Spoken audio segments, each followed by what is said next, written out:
Welcome back to Green Mountain Mornings on WKVT 100.3 FM and AM 1490. 38 degrees outside and 8:23 on your Tuesday, December 5th. I'm your host, Olga Peters, and I would like to welcome Mike Faher from Vermont Digger and the Reformer. Good morning, Mike. Good morning. How are you? I'm good. Happy to be here. Happy to be here. I think he's fibbing, but I'm going to take him at face value. It is early, after all, for most natural human beings. And I would also like to thank BCTV, who's in the studio today filming. You'll be able to find this segment on their website later today, and that's brattleboro.tv. So, Mike, tell me more about Entergy and its concerns around testing at the Vermont Yankee site. One of those ongoing debates is whether Entergy, the current site owner, of course, has done enough to figure out how contaminated the site is. And this is the state saying this. So what we're talking about here are mostly non-radiological contaminants, PCBs and oil and lead paint, asbestos, anything that's not radiological. And, you know, there's been several site studies done over the years, but the most recent one was done without any digging, any sampling. They didn't dig up any dirt. Oh, interesting. And so Entergy said, well, look, you know, this study shows that, excuse me, this study shows that there's no new contamination of Vermont Yankee. And the state said, well, gee, that's not good enough. So the latest sort of volley in this debate I thought was a pretty novel argument on Entergy's part, which was, look, if we do more, quote unquote, invasive environmental studies, sampling at the site, it could actually be dangerous. And how so? Dangerous to workers, dangerous to the environment? Yeah, dangerous to, I guess, the plant employees and also to the plant structures themselves. The idea being that if you go in and start digging more, you could rupture underground systems like a fire protection system that's still in place. There's electrical systems underground. And you could also, the way Entergy put it is, if you're digging in an area that's contaminated, you then have the potential to spread that contamination. Or you could, for instance, introduce water infiltration into a certain area, which then, you know, the water picks up the contaminants that you're looking for and carries them somewhere else. As we know, water infiltration has been a problem at Vermont Yankee in a certain building there at the site. So these are all arguments that Entergy is making that it actually could be risky to do more environmental characterization at the site. You know, whether the state buys that or not, I don't know. But it struck me as a sort of a new angle. Well, and I would posit that one thing that's kind of tricky about the whole thing about environmental contamination is you've got on both sides of this present moment where it comes to Vermont Yankee, you have long histories. So the plant was built went online in the 70s. Early 70s. Early 70s. And there were things in the early 70s that were not controlled, were not considered environmental contaminations that are now considered environmental contaminations. So there could be things on the site that 20, 30, 40 years ago were, quote unquote, not a problem. Now they're a problem. Well, on the other side of this current moment, you have a 10, 20, whatever decommissioning process. And you don't know how things are going to change environmentally over that timeline either. That's true. So it's really important to kind of get it right now. It certainly is, and you make a good point in terms of tying it to decommissioning, because one of the things Entergy, I believe, and Northstar has said, Northstar, the potential buyer of the plant, is that we can't actually do all of the sampling and characterization that the state wants until we're decommissioning the plant. And one of the reasons being is there are buildings in the way. There are transformers in the way. There are systems in the way. We can't go into the turbine building, for instance, and start digging around because, well, that's where the water's coming in already. And we can't just pick the building up and move it and dig in the dirt. The problem with that argument, if you're the state, is that they're trying to figure out, the state is trying to figure out, is this accelerated decommissioning plan a good idea? And how can we evaluate, for instance, whether Northstar has enough money to do the job if we are not sure that they know what kind of contaminants are at the site. So there's this chicken or the egg argument that they're saying, North Star is saying, well, the buildings are in the way. And so when we decommission and take down the buildings, we'll know. And the state's saying, well, that's too late. Mm-hmm. So I think I've mentioned this before, but covering this stuff is difficult because there's a lot of he said, she said. Right. But when you find a new angle like this, like testing could be dangerous, it's sort of an interesting way into it. So. And what, at this point, are we at a standstill around testing, or do we have targets in place or agreements in place? Or? Well, North Star is on site. They say they're doing a little more testing. At this point, Entergy is not required to do any more. It could be that in the course of this sale docket, the State Public Utility Commission, when it makes a decision on this, could say, well, we're going to approve this sale on the condition that you, Entergy or North Star, do X, Y, and Z. I don't know that. But right now, as Entergy is sitting right now, they're not required to do any more than they've already done. Okay. The only reason we're having this debate, really, is because they're trying to sell the plant. Right. Good point. Good point. And just talking regulation, does the state have any authority to go in and do the testing itself? Well, the state is involved in some environmental testing at the site. For instance, I believe they're still testing the groundwater that comes out of the testing wells there at the site. I don't know what their authority is to. I don't think they can just go in with a couple of bulldozers and start digging up the ground. It's still technically private land. Yeah. So I'm not sure what the extent would be there. Certainly, if they had the ability to do that, we probably wouldn't be having this argument right now. Very good point. Well, thank you, Mike, for our latest Entergy article. And, I would say to listeners that, yes, sometimes the whole discussion around Vermont Yankee and Entergy and North Star and the sale can be a little wonky. But I thank Mike for your coverage because this is a long time frame. Decommissioning could take decades. And so we want to make sure we're kind of dotting our I's and crossing our T's. Yeah, at the end of the day, it's no matter whether you were pro-nuclear or anti-nuclear, the fact is now we have a very somewhat toxic site there in Vernon that needs to be taken care of. And I think everybody can agree on that. We are back with Green Mountain Mornings on WKVT 100.3 FM and AM 1490. 39 degrees outside, 8:39 on your Tuesday, December 5th. I'm your host, Olga Peters, and welcome back to Mike Faher from VT Digger and The Reformer. Hello, Mike. Hi. And we have on the plate to discuss wind and renewable energy, and the Windham Regional Commission has for the Windham Regional Commission, who usually plays everything very close to the vest and in service to its municipal member towns, has come out with a fairly big statement. Yeah, I would say that, just in terms of context for me, we always talk about Vermont Yankee on this show, but wind turbines are the most, probably the most contentious thing I've covered in my 5 years in Vermont, more so than Vermont Yankee, believe it or not. So it is a big deal. There's this draft energy plan for the Windham region. Now that's all 23 towns in Windham County, and it's a couple of towns in Bennington County and one in, I believe, Windsor, wherever Weston is. That's Windsor. Hello, yep, Weston. You're good. And so what this plan does is it takes a very broad look at our current energy use and our long-term energy use, how we can meet the state's very ambitious renewable energy goals. And I don't want to give the plan short shrift. They've done a lot of work on this thing, and it's very far-reaching. It's a very impressive document.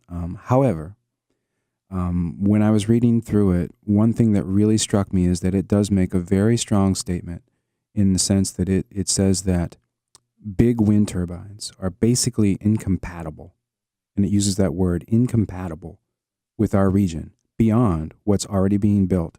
There's 15 turbines being built in Reedsboro and Searsburg. Mm-hmm. After that, the plan basically says we really don't have a home for these things. And given how contentious wind energy has been well, in Windham and Grafton last year here, but also throughout the state. This felt to me like a pretty big deal. Well, and it is a big deal, especially when you consider the conversation I had with John Walters from 7 Days yesterday. In his neck of the woods, a large wind scale developer has just pulled out of a project, and they cite a very toxic community stance towards commercial wind as one of the reasons they're pulling out. Right. And it seems like this developer is not unusual. Well, certainly, I mean, we can't argue that, we have a governor, Phil Scott, who was elected in part, well, I shouldn't say he was elected, but he ran on his opposition to large turbines. He made no secret of that. Right. He selected a chair for the Public Utility Commission who has done a lot of anti-wind work in his past. At the same time, the folks who are making these decisions, and I should note the folks who were involved in drawing up this Windham Regional Plan, they say that they are not being guided by any sort of invisible hand or activism, that Right. they've come to in their minds, a very logical conclusion about what we need here and what we don't need here, what fits and what doesn't. But of course, when you bring up wind turbines, everybody has a very strong reaction and opinion. So it's generating some controversy. I should note that this plan is just a draft. Yes. And I believe it will be approved in March, but right now it's just a draft. Well, and it is also a plan that the commission is developing in response to Yes. a state law, Act 174, and it is trying to create a plan that complies with that law. Yeah, there was a law passed last year. One of the controversies in Vermont, where we're all very local, of course, is that a lot of towns have felt like when the state decides, the State Public Utility Commission decides where wind turbines or solar panels should be built, and that towns have not had enough say. So last year they passed Act 174 that gives towns and regional commissions an opportunity to have more say. But if they want that, they've got to come up with these new energy plans, just like Windham Regional has created. And those plans ultimately have to be, I believe, certified is the word, by the State Department of Public Service. And only then can a town or a regional commission get what they call substantial deference in the energy siting process. And it's a strange sounding word, but what it means is that they get more say. Okay. And that's the whole reason we're doing this plan. But again, that to me makes it feel very significant that this wind stance was taken, because if this plan is adopted and if the state says, yes, it looks good, then that statement about wind turbines becomes a very strong statement about our region. And if you're a developer of wind turbines, you would look at that and say, well, gee, they don't want these. The whole 27-town region doesn't want these. So the question will be over the next several months what kind of public input they get. Do people feel like this is a reasonable stance? Do they feel like it's too stringent? And I had a brief conversation with Chris Campany, who is the executive director of the Windham Regional Commission, which I will point out to listeners. The commission is in a very interesting position because it works on behalf of its member towns. And it doesn't tend to just come up with things on its own. It's usually in response to either a state law or something its member towns want to do. Sure. But in a state that's pretty void of county government, Yes. quite often the regional commission is what becomes the voice for the county, kind of by default. And so they're in a tricky place because they work for the towns, they work for the state, and yet they have a very big platform. They do, and it's to that.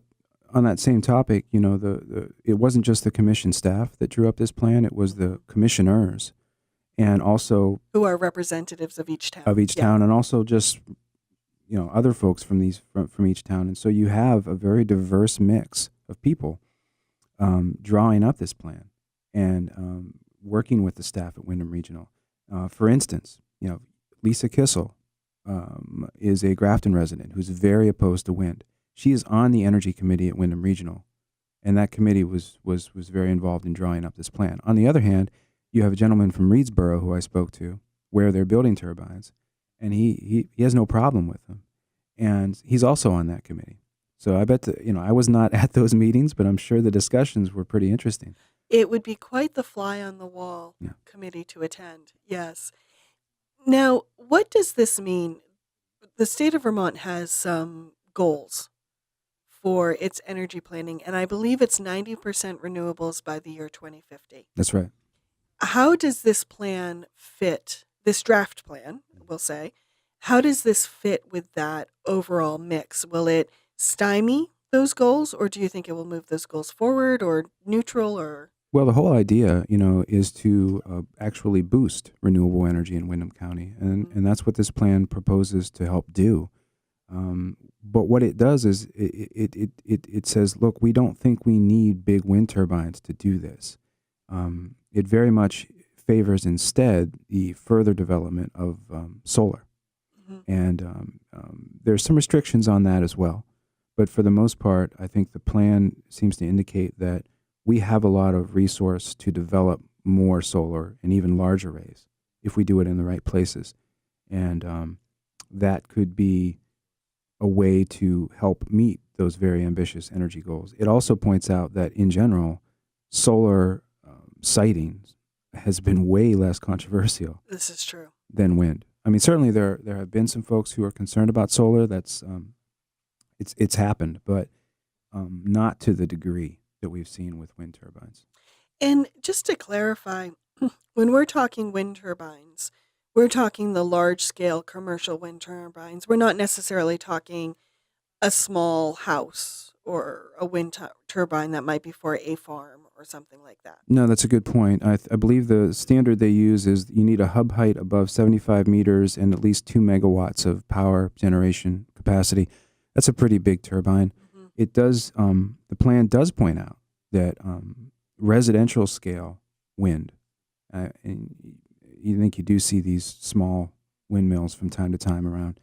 And also, I believe they say something like community-scaled wind, like a turbine that might somehow serve a particular community where it's located. Kind of like a district energy plan? Right. Okay. And those things, there are no such prohibitions placed on those. And one more thing that I should note is that the plan leaves open the possibility of revisiting this entire stance on wind if technology changes. And I didn't get into I didn't talk to anyone about what that might mean, but I would assume it means, can we somehow do this with smaller turbines that theoretically have less of an impact on the land? The problem, if I can pontificate for a second, of course, is this feels like one of those topics where folks on one side immediately dismiss folks on the other. I had it happen to me a few years ago when I was writing about the turbines proposed up in Windham and Grafton. And while there are definitely extreme positions on each side, sometimes positions that can feel pretty nonsensical, there are also, I believe, just from my own reporting, people on each side, pro-wind, anti-wind, who have really thought a lot about this. And they've come to some pretty strong conclusions based on those on their studies. Mm-hmm. And it feels counterproductive for folks to just sort of encamp immediately on either side and say, well, those people are just crazy. Right. And I wonder if in the context of this plan, somehow we might have a more reasonable discussion about wind than we've had to date. If that was the case, that would be a wonderful door that the Windham Regional Commission opened. Because I agree with you, when I haven't covered wind as much as you have, but in my days of covering Vermont Yankee, in similar form, you would get those encampments. And there was a DMZ right down the middle of those two encampments, and nobody crossed into no man's land. And I'm not sure that it really helped us as a community make good decisions, because there were whole parts of the conversation and whole swaths of the community that should have been at the table that never sat down together. That's right. Yeah, you don't really get anywhere when you start from a position of they're crazy. Hmm. And it's not for me to say which of these positions is correct, whether we should have wind turbines or not. Right. I don't have a position, and I can't have a position. Exactly. But again, I just hope that the discussion is respectful and reasonable, and a little more, I don't know what the word would be, civic and engaging than the discussion we've Open. had about wind so far. Yeah. Yeah. Well, and I would add too how important that is, because I'm just thinking back to the conversation with you today and also John Walters yesterday.